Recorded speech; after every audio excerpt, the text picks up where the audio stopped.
కానీ ఇక్కడ ఒక మేజర్ థింగ్ ఏంటంటే శ్రీకాంత్ గారు, పెద్దిరెడ్డి రామచంద్రారెడ్డి ఆయనకు కాంగ్రెస్లో ఒక సుదీర్ఘ రాజకీయ చరిత్ర, జగన్మోహన్ రెడ్డితో కూడా అంతే అసోసియేషన్ ఉంది.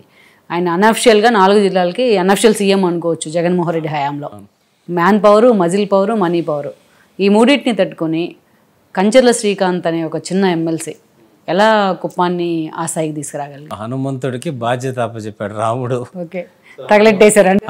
హనుమంతుడు లంక వెళ్ళి ఏం చేశాడు అన్న టైపులో ఆయన ఆదేశించాడు, మనం శిరసావించాం అన్నట్టు, బాధ్యత అప్పచెప్పినట్టు ఏమైనా సరే ఒప్పుకున్నటువంటి టాస్క్, పెట్టిన బాధ్యతని నెరవేర్చాలి, దానికి ఏం చేసినా ఇది లేదన్నట్టు నా మీద అటాక్స్ వచ్చారు చాలాసార్లు, నా మీద కేసులు పెట్టారు. అక్కడ కూడా ఎన్ని పెట్టుకున్నారండి మీరు కేసులు?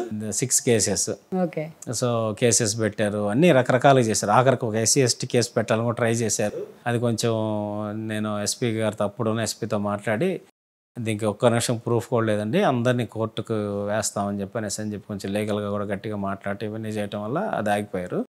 అయితే SC ST కేసు పెట్టడానికి కూడా అంతా పెద్ద ఇది చేయటం జరిగింది. సో అట్లా మొండిగా పనిచేసాం. ఆయన నమ్మి బాధ్యత అప్పచెప్పారు, ఆయన నియోజకవర్గానికి నమ్మి బాధ్యత అప్పచెప్పినప్పుడు మనం ఇంకా ఆ టాస్క్ అంతకు మించి పెద్ద టాస్క్ లేదు. అధినాయకుడి యొక్క నియోజకవర్గానికి సంబంధించి పని చేయటం రావటం మనకు ఒక గౌరవం.